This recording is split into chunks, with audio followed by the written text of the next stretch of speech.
আসসালামু আলাইকুম, শুভ সকাল।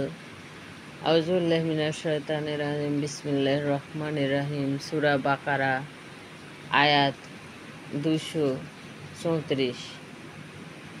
আর তোমাদের মধ্যে যারা স্ত্রীকে রেখে মৃত্যুবরণ করে তাদের স্ত্রীরা 4 মাস 10 দিন পালন করবে।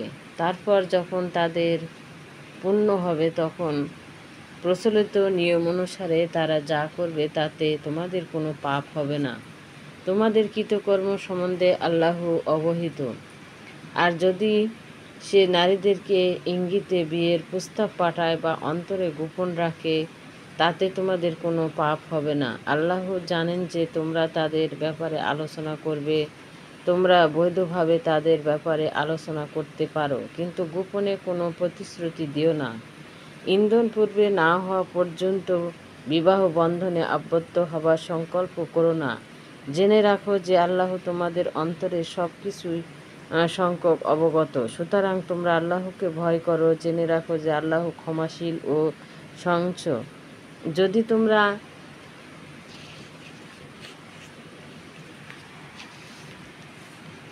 যদি তোমরা সহবাস করার পূর্বে অথবা মহৎ ধার্য করার পূর্বে স্ত্রীকে তালাক দাও তবে কোনো পাপ হবে না। তোমরা তাদের কিছু খরচ দিবে আর সম্পদশালীরা তাদের সাধ্য অনুযায়ী দিবে এবং অসচ্ছল ব্যক্তির সাধ্য অনুযায়ী তাদেরকে কিছু উপহার দিবে। এটি পুণ্যবানদের উপর কর্তব্য। আর যদি তাদেরকে মিলনের পূর্বে তালাক প্রদান করো আর মোহর নির্ধারিত করে থাকো তবে অর্ধেক দিয়ে দাও। অবশ্য যদি স্ত্রীরা দাবি ছেড়ে দেয় বা যার হাতে বিয়ের বন্ধন রয়েছে যদি সে ছেড়ে দেয় তবে মাফ করে দেওয়াই তাকওয়ার নিকটবর্তী। তোমরা পরস্পরের প্রতি উদারতা প্রদর্শন ভুল করো না, নিশ্চয় আল্লাহ তোমাদের কৃতকর্ম দেখেন। তোমরা সকল নামাজ ও মধ্যবর্তী নামাজকে সংরক্ষণ করো আর আল্লাহর উদ্দেশ্যে একান্ত বিনীতভাবে দাঁড়াও। যদি ভয় করো তবে পদ্মাচারী অথবা আরোহী হয়ে যখন নিরাপত্তা বোধ করো আল্লাহকে স্মরণ করো, যেভাবে আল্লাহ শিখিয়েছেন যা তোমরা জানতে না। আর তোমাদের মধ্যে যারা স্ত্রী রেখে মৃত্যুবরণ করে তারা যেন স্ত্রীকে গৃহ হতে বহিষ্কার না করে, তাদের 1 বছরের ভরণপোষণের ওসিয়ত করে। অতঃপর যদি তারা বের হয়ে যায় আর বিধিমতো নিজেদের জন্য কিছু করে তাতে তোমাদের কোনো পাপ নেই। আল্লাহ পরাক্রমশালী মহাবিজ্ঞ। তালাকপ্রাপ্ত নারীদের জন্য বিধিমত ভরণপোষণ দেওয়া মুত্তাকিদের উপর ফরজ। এরূপ আল্লাহ তোমাদের জন্য স্বর্গীয় নির্দেশনাবলী বর্ণনা করেন যেন তোমরা বুঝতে পারো। আপনি কি তাদেরকে দেখেননি যারা হাজারে হাজারে নিজেদের আবাসভূমি থেকে মৃত্যু ভয়ে বের হয়েছিল? আল্লাহ তাদের বললেন, মৃত্যুবরণ করো, তারপর তাদেরকে জীবিত করলেন। নিশ্চয় আল্লাহ মানুষের প্রতি বড়ই অনুগ্রহশীল। কিন্তু অধিকাংশ লোকই কৃতজ্ঞতা স্বীকার করে না।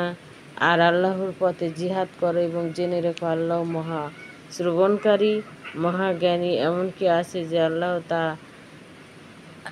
তাআলাকে উত্তম ঋণ প্রদান করবে, অতঃপর আল্লাহ তা বহুগুণে বৃদ্ধি করে দিবেন। আল্লাহ সংকুচিত করে দেন এবং তিনি সম্প্রসারিত করে দেন, তারই দিকে তোমরা প্রত্যাবর্তিত হবে। আপনি কি মুসার পূর্ববর্তী বনে ইসরায়েল নেতাদের দেখনি যখন তারা নবীকে বলল, আমাদের জন্য বাদশাহ নিযুক্ত করো?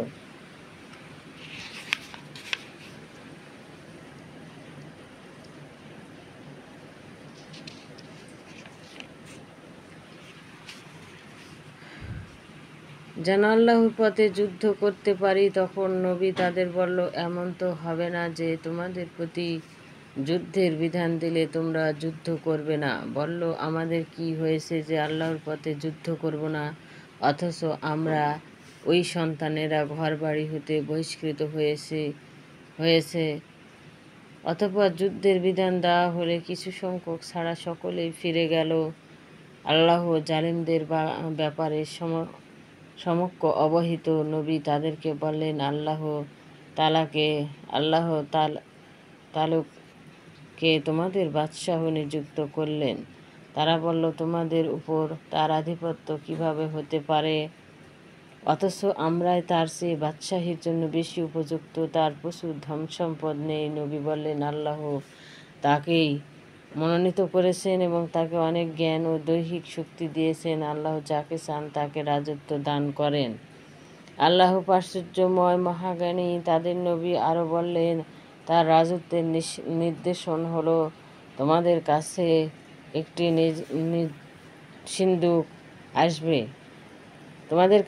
সিন্দুক আসবে যাতে আছে রবের পক্ষ হতে তোমাদের জন্য শান্তি এবং মুসা ও হারুনের বংশধরের পরিত্যক্ত বস্তু।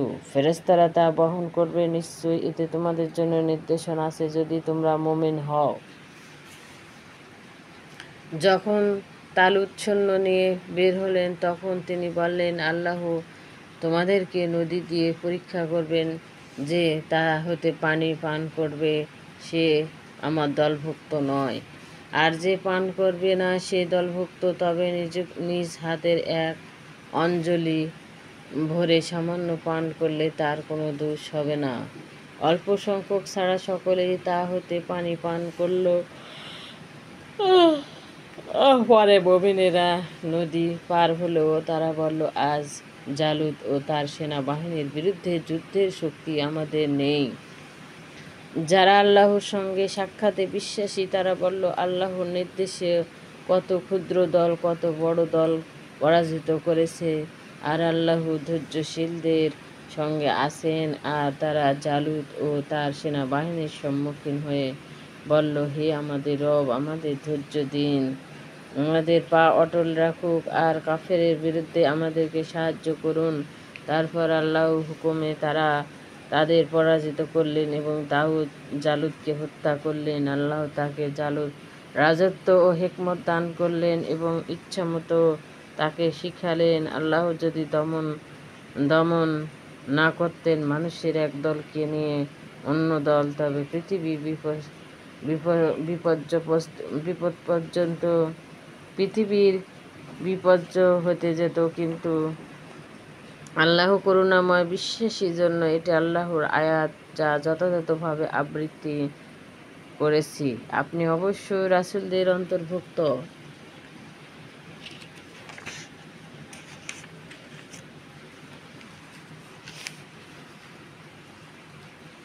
এই রাসূলদের কাউকে আমি কারো উপর শ্রেষ্ঠত্ব দিয়েছি, তাদের কারো সাথে আল্লাহ কথা বলেছে, কাউকে উচ্চ মর্যাদা প্রদান করেছেন, আর ঈসা ইবনে মারিয়ামকে প্রকাশ্য প্রমাণ দান করেছি এবং পবিত্র আত্মা দ্বারা সাহায্য করেছি।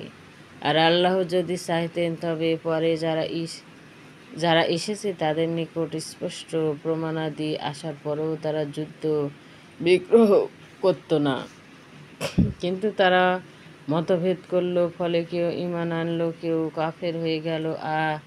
আল্লাহ চাইলে তারা যুদ্ধ করত না, কিন্তু আল্লাহ তার ইচ্ছা মতোই করে থাকেন। হে ঈমানদার লোকেরা, তোমরা ব্যয় করো আমি যা দিয়েছি তা হতে সেই দিন আসার পূর্বে, যেই দিন কোনো বেচা কেনা চলবে না কোনো বন্ধুত্ব আর সুপারিশ। মূলত অবিশ্বাসীরাই জালিম।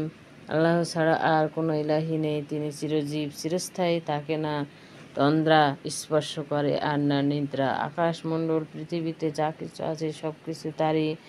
এমন কে আছে যে তার কাছে সুপারিশ করবে তার অনুমতি ছাড়া? তিনি তাদের অগ্র সব কিছু জানেন। তার ইচ্ছা ব্যতীত তার কোনো জ্ঞানের কোনো কিছুই নেই, আয়ত্ত করতে পারে না। আর তার আসন আসমান ও জমিনে পরিবেষ্টিত, এদের হেফাজতে তার কেন কষ্ট হয় না? তিনি সন্মতন, মহামান্বিত,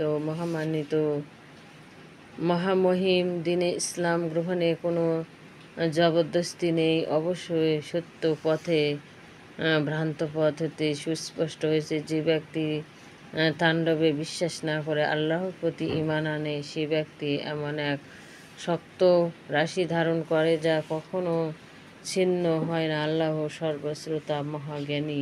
আল্লাহ মুমিনদের অভিভাবক তিনি তাদেরকে বের করে আনেন অন্ধকার হতে আলোর দিকে।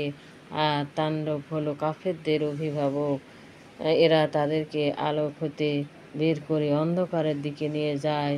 তারা জাহান্নামের অধিবাসী, তারা সেখানে অনন্তকাল অবস্থান করবে। ওই ব্যক্তিকে কি দেখেনি যে ইব্রাহিমের সাথে রবের ব্যাপারে তর্ক করেছিল? ওই কারণে যে আল্লাহ তাকে রাজত্ব দিলেন। যখন ইব্রাহিম বলল, রব তিনি যিনি জীবন ও মৃত্যু প্রদান করেন, জবাবে সে বলল, আমি জীবন মৃত্যু দিই। ইব্রাহিম বলল, আল্লাহ তো সূর্যকে পূর্ব দিকে উদিত করেন, তুমি পারলে পশ্চিম দিকে থেকে উদিত করে দেখাও। কাফের হতভম্ব হয়ে গেল। আর আল্লাহ জালিমদেরকে সুপথ প্রদর্শন করুন। জাহেলিয়াদের যুগে বন্ধ্যা নারীরা এরূপ মানত করত, যদি আমার কোনো পুত্র সন্তান জন্মে তবে তাকে ইহুদি বানিয়ে দেব। বনি নজিবের ইহুদিদেরকে যখন দেশ ত্যাগ বাধা করা হয়, তখন আনসার মুসলমানদের কতিপয় ছেলে, যারা উক্ত মান্ত প্রথা অনুসারে ইহুদি হয়ে তথায় বিদ্যমান ছিল, তাদের মাতা পিতা জোরপূর্বক তাদেরকে মুসলমান বানিয়ে রেখে দেওয়ার জন্য প্রতিজ্ঞা করল। তখন এই আয়াত অবতীর্ণ হলো। অন্য বর্ণনা হতে হজরত হুসাইন আনসারীর পুত্র ছিল খ্রিস্টান, কিন্তু তিনি ছিলেন মুসলমান। পুত্রদ্বয়ে জোরপূর্বক মুসলমান বানিয়ে নিয়ে যেতে পারে কি না, এই মর্মে তিনি হুজুর নিকট জানতে চাইলে এই আয়াতটি নাজিল হয়। ভিডিওটি ভালো লাগলে অবশ্যই লাইক সাবস্ক্রাইব করবেন এবং আল্লাহর পথে চলেন, নামাজ কায়েম করুন এবং যে যেখান থেকে দেখছেন অবশ্যই তাদের সংসারে সুখ শান্তি বয়ে আনুক, আল্লাহর কাছে এই কামনা করি। এবং অসুস্থ ব্যক্তিরা শুনে থাকলে তাদের পরিবারে সুস্থতা দান করুন, আমিন। আল্লাহ হাফেজ। আসসালামু আলাইকুম ওয়া রাহমাতুল্লাহি ওয়া বারাকাতুহু।